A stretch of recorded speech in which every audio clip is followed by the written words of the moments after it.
Hello friends, बहुत बहुत स्वागत है आपका हमारे YouTube channel India technical institute में। मैं सूरज एलईडी एलसीडी ट्रेनर आपका बहुत बहुत स्वागत करता हूँ। फ्रेंड, जैसे कि आपको पता है कि हमारे चैनल पे आपको बहुत ही हेल्पफुल वीडियो मिलते रहते हैं, जैसे कि एसी पीसीबी की या एलईडी एलसीडी टीवी की बात कर ले, या आप किसी भी तरह के टेक्निकल लाइन की बात कर ले, जैसे कि एसी मैकेनिकल की बात कर लेते हैं हम, फ्रिज वॉशिंग मशीन की कर लें, या फिर ई रिक्शा की हो गई, ई बाइक की हो गई, होम इन्वर्टर की हो गई। तो इस रिलेटिव हमारे चैनल पर वीडियो आते रहते हैं। तो अगर आप इस फील्ड से हो या इस फील्ड में आना चाहते हो तो आप हमारे चैनल को सब्सक्राइब करके लें, आपको वीडियो प्रॉपर मिलता रहता है। तो चलिए फ्रेंड, बिना किसी देरी के हम वीडियो में चलते हैं और वीडियो में जानते हैं कि आज का टॉपिक हमारा क्या है। तो आज का हमारा टॉपिक है एलईडी टीवी बोर्ड के ऊपर।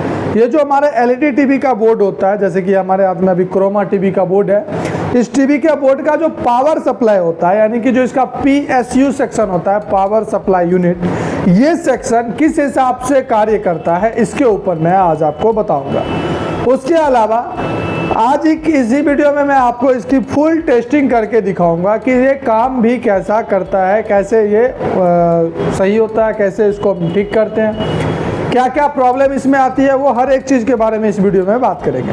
तो वीडियो थोड़ी लंबी हो सकती है, आप वीडियो को पॉज मत करें, वीडियो को स्किप किए बिना आप वीडियो को अंत तक देखें, आपको बहुत अच्छी जानकारी मिलने वाली है। और अगर आपको वीडियो पसंद आए तो आप वीडियो को लाइक करें, कमेंट करें और चैनल को ज़रूर सब्सक्राइब करें। चलिए, और अगर आपको टेक्निकल कोर्स करना हो तो आप स्क्रीन पर दिए गए नंबर पे कॉल कर सकते हो। हमारे यहाँ एलईडी एलसीडी टीवी का, एसी पीसीबी का कोर्स भी करवाया जाता है। चलिए, इस पावर सप्लाई की अगर हम बात करें तो पावर सप्लाई में हम जो सबसे पहले हमारा बात होता है वो होता है एसी सेक्शन का, यानी कि एसी इनपुट वोल्टेज की, कि एसी इनपुट वोल्टेज कहाँ पे दिया जाता है। तो आपको पीसीबी बोर्ड में जो सबसे हार्ड कनेक्टर, अगर हम अलग अलग बात करें बोर्ड की, जैसे हमारे पास अभी अलग अलग तरह की बोर्ड है, तो इस बोर्ड में अगर हम बात करते हैं, ये कॉम्बो बोर्ड है सारे, तो इसमें अगर हम बात करते हैं कि इसमें जो एसी इन सेक्शन होता है हमारे पास, आपको प्रॉपर जो हमारी एक क्या कहते हैं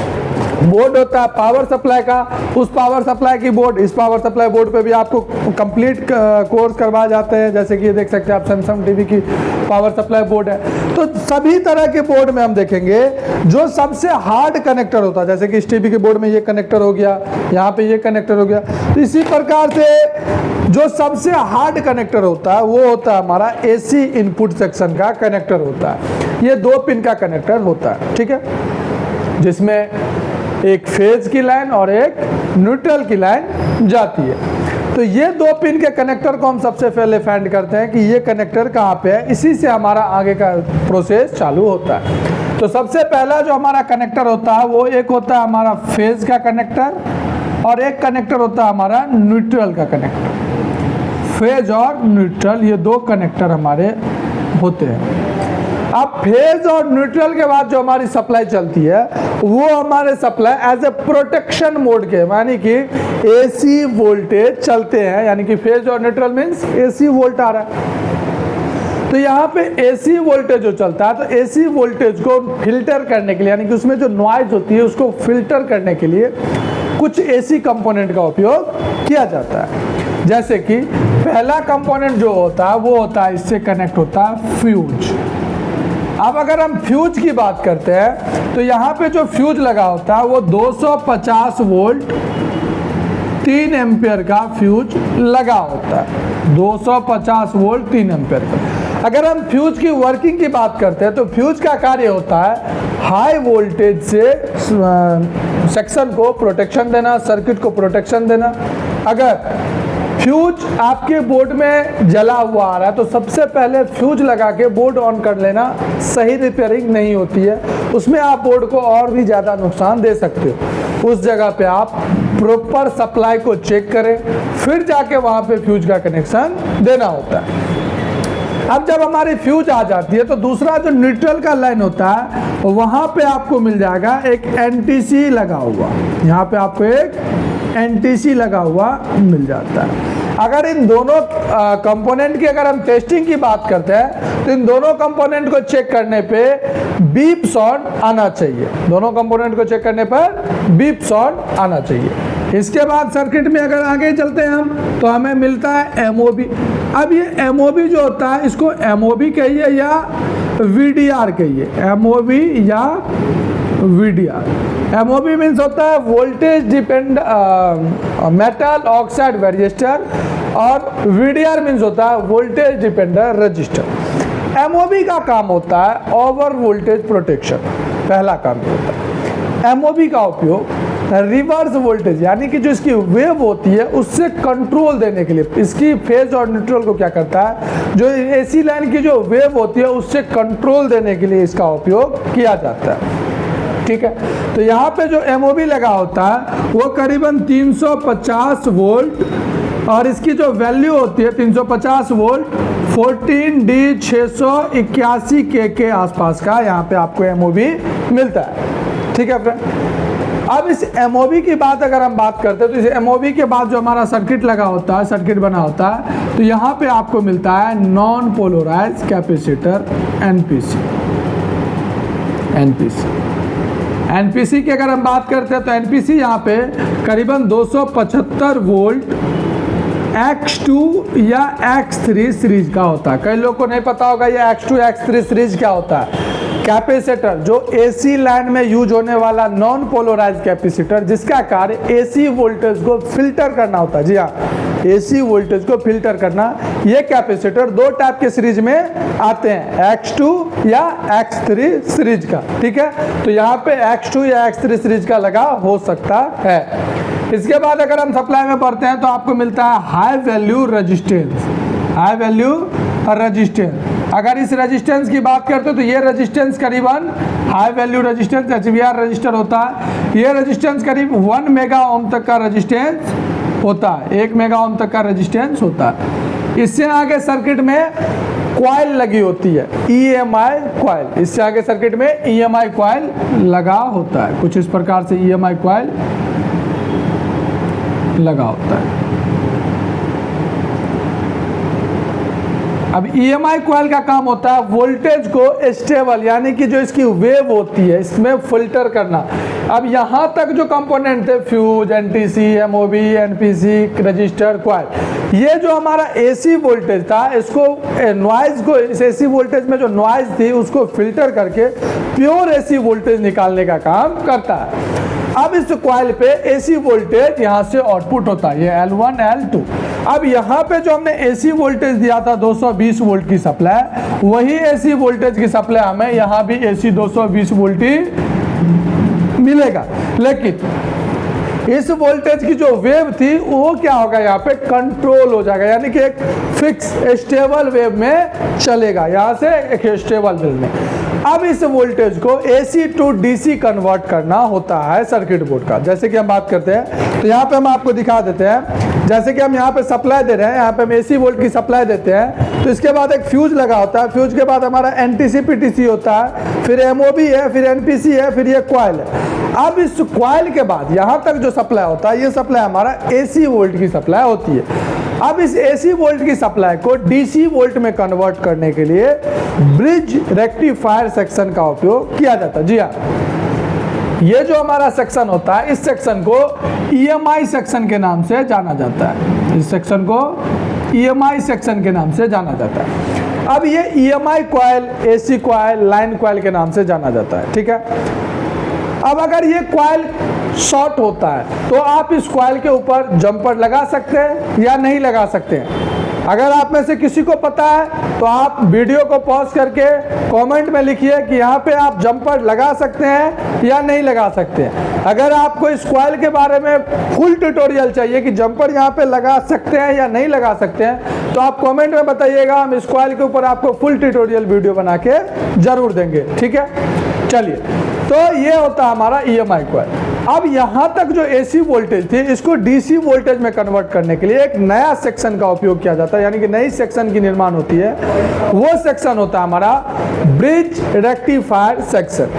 अब ब्रिज रेक्टिफायर सेक्शन में जो होता है वो डायोड का उपयोग होता है। जी हाँ, आपको पता होगा अगर आप इस लाइन से हैं तो डायोड एक हमारा ऐसा कंपोनेंट है जो AC वोल्टेज को DC वोल्टेज में कन्वर्ट करने का काम करता है। अब आपने बहुत सारे वीडियो देखे होंगे, आपको लोग ने बताते डायोड, लेकिन यहाँ पे कौन सी डायोड का उपयोग किया जाएगा, उस डायोड की क्या नंबर होगी, क्या एम्पियर होगी, क्या वैल्यू होगी, वो चीज भी की जानकारी हम आपको इस वीडियो में देना आए हैं। तो यहाँ पे जो डायोड लगा रहेगा वो ब्रिज रेक्टिफायर डायोड से बनाया जाएगा, यानी कि यहाँ पे 4 डायोड लगा के ब्रिज बनाया जाएगा। किसी किसी बोर्ड में आपको रेक्टिफायर चिप भी मिल सकता है। तो अब एक डायोड को फॉरवर्ड बेस में लगा लेता है, दूसरे को रिवर्स बेस में यहाँ पे लगा लेते हैं। फिर एक डायोड को हम यहाँ से लेंगे तो इसको भी हमने एक फॉरवर्ड में लगा लेना है और इसके साथ एक रिवर्स में लगा देना है। अब ये दोनों कैथोड पॉइंट जो है, ये पॉइंट हमारे एक साथ मिल जाते हैं, जहां से हमारा पॉजिटिव वोल्टेज डीसी निकल जाता है, और ये हमारा जंपर लगा के ये दोनों एनोड हमारे एक साथ, जहां से नेगेटिव वोल्टेज निकल जाता है। ठीक है, ये पॉजिटिव नेगेटिव निकल गया। अब एक पे हमारा फेज का सप्लाई आ गया, दूसरे पे हमारा न्यूट्रल का सप्लाई आ जाता है। ये एसी वोल्ट का इनपुट होता है, और इससे जो हमारा वोल्टेज निकलता है, यहाँ पे हमारा डीसी वोल्टेज आउटपुट होना स्टार्ट हो जाता है। अब डीसी वोल्टेज यहाँ पे कितना बनेगा, ये सवाल होता है। बिल्कुल, अब यहाँ पे अगर हम सिर्फ डायोड की बात करते हैं तो डीसी वोल्टेज इनपुट वोल्टेज से भी कम वोल्टेज बनेगा। ऐसा कुछ इसलिए क्योंकि ये अभी प्योर डीसी नहीं होता है। अगर आपको डायोड के बारे में भी जानकारी नहीं हो तो आप कमेंट में बताना, हम आपको डायोड पे फुल ट्यूटोरियल डायोड की वीडियो बना के देंगे। कौन सा डायोड कहाँ पे उपयोग होता है, एसी डायोड क्या होता है, डीसी डायोड क्या होता है, शॉर्टकी डायोड क्या होता है, हर एक डायोड के ऊपर वीडियो आने वाला है चैनल पे। ठीक है फ्रेंड, तो यहाँ पे जो डायोड का उपयोग किया जाता है, एसी डायोड का उपयोग किया जाता है। एसी डायोड की बात करें तो यहाँ पे जो डायोड लगा होता है, ये डायोड IN नंबर का लगा होता है, IN 4007, जो कि 1 एम्पियर का डायोड होता है। IN 4007 ये 1 एम्पियर का डायोड होता है। किसी किसी बोर्ड में आपको IN 5408 408 डायोड मिल सकता है, जो कि 3 एम्पियर का डायोड होता है। तो ये तो हो गया हमारा डायोड की बात। अब इस डायोड के बाद जब यहाँ से एसी टू डीसी वोल्टेज बन जाता है तो इस डीसी वोल्टेज को फिल्टर किया जाता है, यानी कि इसको एक स्टोरेज करके इसको प्योर डीसी में कन्वर्ट करने की प्रक्रिया की जाती है, जिसके लिए एक नया कंपोनेंट यानी कि एक नई सेक्शन की निर्माण किया जाता है सर्किट बोर्ड में। अब हम आपको बोर्ड में दिखाते हैं, जैसे कि हमारे पास ये बोर्ड है, तो सबसे पहले जो सप्लाई हमारा गया ये EMI कॉइल तक आया था। अब EMI कॉइल के बाद ये यहाँ पे एक रेक्टिफायर चिप लग गया। अगर हम किसी और बोर्ड की बात करें तो यहाँ पे देखेंगे इस बोर्ड में हमारा ये रेक्टिफायर 4 डायोड लगा हुआ है, और इस डायोड, ये 4 डायोड, और इस डायोड के बाद सप्लाई हमारा जा रहा है इस कैपेसिटर पे। अब इस कैपेसिटर का जो नाम होता है, इस कैपेसिटर को मेन फिल्टर कैपेसिटर के नाम से जाना जाता है। मेन फिल्टर कैपेसिटर के नाम से जाना जाता है। ये मेन फिल्टर कैपेसिटर सप्लाई को, जो डायोड द्वारा डीसी वोल्टेज बनते हैं, उसको सबसे पहले अपने अंदर स्टोर करता है, सबसे पहले अपने अंदर स्टोर करता है। क्योंकि आपको अगर कैपेसिटर, पोलराइज कैपेसिटर की वर्किंग के बारे में पता हो तो आपको पता होगा कि कैपेसिटर का काम होता है वोल्टेज को स्टोर करना, फिल्टर करना, फिर उसे बूस्ट करके आगे सप्लाई में आउट करना। तो यहाँ पे मेन फिल्टर कैपेसिटर सबसे पहले सप्लाई को क्या करेगा, अपने अंदर बूस्ट करेगा। ये हमारा यहाँ पे लग जाता है मेन फिल्टर कैपेसिटर। अब एक पिन इसका नेगेटिव, एक पिन इसका पॉजिटिव। अब यहाँ पे जो हमें डीसी वोल्टेज देखने को मिलता है, ये डीसी वोल्टेज हमें अराउंड 300 वोल्टेज से लेके 350 वोल्टेज के करीब देखने को मिलता है। अब अगर ये वोल्टेज यहाँ पे 300 से 350 वोल्टेज आ रहा हो तो आपका ये पीछे का जो EMI सेक्शन होता है ये 200% ओके होता है, 2000% ओके होता है। लेकिन एक कमी होती है। क्या कमी होती है? अगर आपके टीवी में आपके पास कस्टमर आता है, आपके पास बोर्ड है, उसमें बार बार रीस्टार्टिंग का प्रॉब्लम है, तो आपका ये कैपेसिटर खराब हो सकता है। उस कंडीशन में आप इस कैपेसिटर को चेंज करने से आपका प्रॉब्लम रिजॉल्व हो सकता है। अब यहाँ पे अगर 300 से 350 के अराउंड सप्लाई आ रहा है तो हमारा EMI सेक्शन जो होता है वो ओके होता है। ये तो हो गया हमारा EMI सेक्शन की बात। लेकिन हमारा पावर सप्लाई जो होता है वो तो 12 वोल्ट 5 वोल्ट से रनिंग करता है, बिल्कुल ना। इसके बाद जो हमारा वोल्टेज होता है वो 12 वोल्ट में कन्वर्ट होता है, जिसके लिए एक प्रॉपर हमारा सेक्शन होता है जिसको STR सेक्शन के नाम से जाना जाता है। STR सेक्शन की अगर हम फुल फॉर्म की बात करते हैं, स्विच ट्रांसफार्मर रेगुलेटर सेक्शन के नाम से इसे जाना जाता है। इस सेक्शन को कैसे डिजाइन किया जाता है, कैसे इस सेक्शन की कार्य होती है, इसके ऊपर भी हम नेक्स्ट वीडियो में आपको बताएंगे। चलिए आपको हम सबसे पहले इसके EMI सेक्शन की अब आपको ट्रेसिंग करवाते हैं। इसकी ऑफ बोर्ड ट्रेसिंग करके देखेंगे, इसकी ऑन बोर्ड ट्रेसिंग करके देखेंगे कि कहां पे कौन कौन सी सप्लाई हमारा आ रहा है या नहीं आ रहा है। तो चलिए दोस्तों, सबसे पहले हम अपनी बोर्ड पे लेके आपको चलते हैं। तो आइए फ्रेंड, जैसे कि हम आपको ये बोर्ड पे लेके आए, तो आपको सबसे पहले इसमें देखना है कि हमारा EMI सेक्शन कहाँ पे। तो EMI सेक्शन की पहचान करने की जो सबसे बेस्ट उपाय हमने बताया आपको कि जहाँ पे हमारा सबसे बड़ा कैपेसिटर लगा हो और जहाँ पे एक कॉइल, एक डायोड और उसमें एक सबसे बड़ा कनेक्टर हो। जैसे कि ये बोर्ड हो गया, कुछ और भी बोर्ड हम आपको दिखा रहे हैं। यहाँ पे एक बड़ा कैपेसिटर देखेंगे और इसी के साथ में यहाँ पे देखेंगे एक बड़ा सबसे हार्ड कनेक्टर है। कुछ और भी बोर्ड की बात करते तो यहाँ पे एक कैपेसिटर लगा होता है और यहाँ पे एक कनेक्टर होता है। तो इसी हिसाब से जो है EMI सेक्शन की पहचान किया जाता है कि ये हमारा EMI सेक्शन होता है। ये हमारा हॉट साइड यानी कि प्राइमरी साइड पाया जाता है बोर्ड में। अब इसकी अगर हम टेस्टिंग की बात करें तो अभी हम इसकी टेस्टिंग आपको करके दिखाते हैं। इसकी हम ऑन बोर्ड भी टेस्टिंग करेंगे, पहले हम ऑफ बोर्ड टेस्टिंग करेंगे। तो इसके लिए आपको कोल्ड टेस्टिंग करने के लिए मल्टीमीटर को सबसे पहले बजर रेंज पे लगा लेना है। मल्टीमीटर को सबसे पहले बजर रेंज पे लगा लेना है।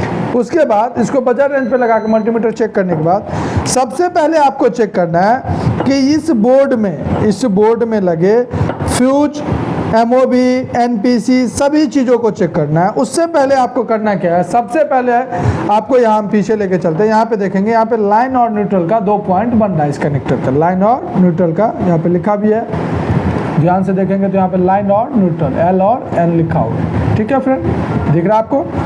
अब इस लाइन और न्यूट्रल से हम यहाँ पे कंप्लीट करते हैं। इस लाइन पे हम देखेंगे यहाँ से एक फ्यूज लगा हुआ है। यहाँ पे एक फ्यूज, इस पे भी बीप आएगी और इस पे भी बीप आएगी, आ रहा है। तो ये जो होता है ये हमारा फ्यूज है, ये हमारा फ्यूज है। ठीक है, अब इस फ्यूज के बाद लाइन में एक MOB लगा होता था, वो जो कि MOB इसमें नहीं है। तो यहाँ पे ये लाइन से हमारा लग गया फ्यूज, ये फ्यूज से आगे सप्लाई आ गया हमारा MOB पे, ये आ गया MOB पे। और न्यूट्रल लाइन के साथ यहाँ पे एक NTC लगा हुआ है, यहाँ पे एक NTC लगा हुआ है। NTC दोनों पिन से बीप आ रहा है। यहाँ पे हम देखेंगे तो यहाँ पे एक हमारा ब्लैक कलर का ये हमारा NTC लगा हुआ है। यहाँ पे डिनोटिंग भी लिखा होगा, ये देख सकते हैं आप, ये हमारा NTC लगा हुआ है। ठीक है, ये हमारा NTC। इसके बाद लाइन पे यहाँ पे MOB लगा हुआ था, सिंबल भी देख सकते हैं आप यहाँ पे MOB का, जो कि यहाँ पे निकल चुका है अभी। यहाँ पे MOB के बाद कैपेसिटर और कैपेसिटर के बाद हमारा यहाँ पे आप देखेंगे तो रेजिस्टेंस लगे हुए हैं। कैपेसिटर के बाद यहाँ पे रेजिस्टेंस आपको दिख रहा है और रेजिस्टेंस के बाद हमारा ये EMI कॉइल। तो चलिए इसको हम 1 बाय 1 ट्रेस करते हैं। तो सबसे पहले हमारा लाइन से सप्लाई जा रही है फ्यूज पे, देख रहे हैं आप। फ्यूज के बाद सप्लाई हमारा सीधा आ रहा है MOB पे। MOB का एक पॉइंट पे आ गया सप्लाई और न्यूट्रल से दूसरे पॉइंट पे सप्लाई आ रहा है MOB पे, आ रहा है। थोड़ा जूम करके दिखाएंगे हम आपको। ठीक है, ये आपको दिख रहा होगा प्रॉपर। अब ये एक न्यूट्रल से आ गया। अब लाइन से दूसरा कैपेसिटर पे यहाँ पे नॉन पोलराइज कैपेसिटर लगा, ये देखिए ये नॉन पोलराइज कैपेसिटर, ये हमारा नॉन पोलराइज कैपेसिटर और इसके दूसरे पॉइंट पे न्यूट्रल लाइन से सप्लाई आ रही है। ठीक इसी प्रकार से लाइन से एक कॉइल पे सप्लाई आ रही है और एक हमारा न्यूट्रल से सप्लाई आ रहा है। ठीक है, ये हमारा EMI कॉइल। अब कॉइल के दूसरे पिन से, यहीं से अब हम सामने से आपको दिखाते हैं, इस कॉइल के इस साइड वाले पिन से, इधर के पिन से AC आउटपुट की सप्लाई इस ब्रिज रेक्टिफायर डायोड पे आएगा। अब ब्रिज रेक्टिफायर डायोड में 2 डायोड जो होंगे वो पेयर में लगे होंगे। जैसे कि यहाँ से हम देखेंगे तो एक हमारा होगा फेज का, एक होगा न्यूट्रल का। तो चलिए हम देखते हैं, यहाँ पे एक डायोड पे बीप आना चाहिए।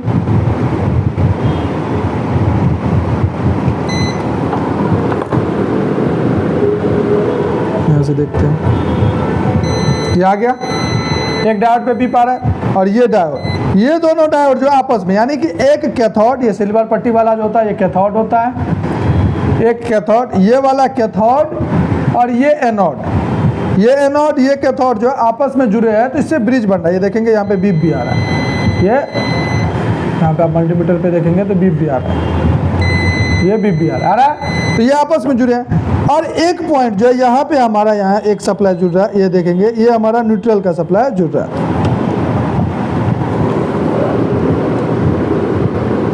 ये हमारा न्यूट्रल का सप्लाई जुड़ रहा है। ठीक है दोस्तों, तो ये हमारा दोनों जुड़ गया, दोनों डायोड। अब इन दोनों कैथोड पॉइंट से, ये दोनों जो सिल्वर पट्टी वाला है, इससे हमारा पॉजिटिव डीसी पॉजिटिव निकल के मेन फिल्टर कैपेसिटर के यहाँ पे जो पॉजिटिव लिखा है ये ब्लैक साइड वाले इस पॉजिटिव पे जा रहा है। ठीक है, और इस दोनों ब्लैक वाले साइड, दोनों एनोड साइड से नेगेटिव पॉइंट हमारा इस व्हाइट सिल्वर वाले पट्टी नेगेटिव लाइन पे जा रहा है, आ रहा है। तो ये हमारा होता है कोल्ड टेस्टिंग। अब इसमें हम सप्लाई देते हैं, ये देखिए हमारे पास 2 पिन का कनेक्टर है और इसमें हम एसी वोल्ट की सप्लाई देते हैं और फिर देखते हैं कि इसमें हमारा वोल्टेज होता है वो बन भी पा रहा है या नहीं बन पा रहा है। तो इसको हमने सप्लाई से लगा देना है सबसे पहले। अब यहाँ पे सप्लाई लगा देने के बाद सबसे पहले मल्टीमीटर को एसी रेंज पे लगाना है। आपको मल्टीमीटर दिखना चाहिए प्रॉपर, ये आ गया एसी वोल्टेज पे, और सबसे पहले एसी रेंज पे लगा के यहाँ पे देखेंगे कि एसी वोल्टेज बन रहा है या नहीं बन रहा है। यहाँ एसी वोल्टेज 212 वोल्टेज बिल्कुल स्टेबल वोल्टेज है, मतलब कि एसी वोल्टेज तो नॉन स्टेबल ही होती है, वोल्टेज आ रहा है। अब इसके बाद अगर वोल्टेज यहाँ पे आ रहा है तो अब हमें चेक करना है कि हमारे डायोड पे इनपुट और आउटपुट पे वोल्टेज बन रहा है या नहीं बन रहा। अगर डायोड के इनपुट आउटपुट पे एसी का फेज न्यूट्रल पे सप्लाई बन रहा होगा तो हमारा क्या होगा, जो EMI सेक्शन का एसी सेक्शन है वो क्या है, ओके है। उसके बाद हमारे डीसी सेक्शन में प्रॉब्लम हो सकता है अगर डीसी वोल्टेज नहीं बन रहा है तो हम यहाँ पे देखेंगे, एक यहाँ पे प्रॉप रखेंगे, एक यहाँ पे रखेंगे, तो यहाँ भी देखेंगे हमारा एसी वोल्टेज क्या हो रहा है, बिल्कुल परफेक्टली बन रहा है। तो हमारा क्या है, अगर बन रहा है तो एसी सेक्शन हमारा 100% ओके है।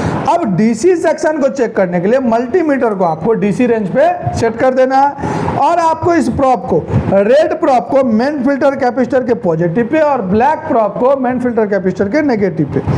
अब यहाँ पे 300 वोल्ट के अराउंड 292 वोल्टेज आ रहा है, यानी कि 292 के आसपास आ रहा है, 300 के अराउंड आ रहा है। तो ये हमारा क्या है, EMI सेक्शन 100% ओके है। अगर यहाँ पे 300 वोल्टेज नहीं आता तो हम क्या करते हैं, इस डायोड की जो आउटपुट है यहाँ पे चेक करते हैं, तो यहाँ भी वोल्टेज हमारा डीसी वोल्टेज आ रहा है, ओके है। अगर यहाँ पे हमारा एसी वोल्टेज, जैसे यहाँ पे एसी वोल्टेज आ रहा था, तो यहाँ पे अगर एसी वोल्टेज आ रहा हो और डीसी ना बन रहा हो तो आपका जो डायोड है वो क्या है, खराब हो चुका है। तो अब इस डायोड को रिप्लेस करने से पहले अगर इसमें कोई एक डायोड खराब होती है तो आपको सभी डायोड को बदलना जरूरी होता है। तो चलिए अब इसके बाद, इस कैपेसिटर के बाद जो नेक्स्ट हमारा सेक्शन है, यानी कि जो हमारा स्विचिंग सेक्शन है, STR सेक्शन, इसके बारे में हम नेक्स्ट वीडियो में आपको बताएंगे, क्योंकि वीडियो थोड़ी लंबी हो जाने की वजह से हम आपको वो सेकेंड पार्ट में देंगे। ये पहला पार्ट था आपका पावर सप्लाई का, सेकेंड पार्ट में आपको वो फुल ट्यूटोरियल मिल जाएगी। तो तब तक के लिए थैंक यू, धन्यवाद। अगर आपको AC PCB का या LED स्मार्ट टीवी का प्रॉपर चिप लेवल कोर्स करना हो तो आप स्क्रीन पर दिए गए नंबर पे कॉल करके कोर्स के रिलेटिव सभी तरह की जानकारी ले सकते हैं। ठीक है फ्रेंड, तो मिलते हैं नेक्स्ट वीडियो में। थैंक यू, जय हिंद।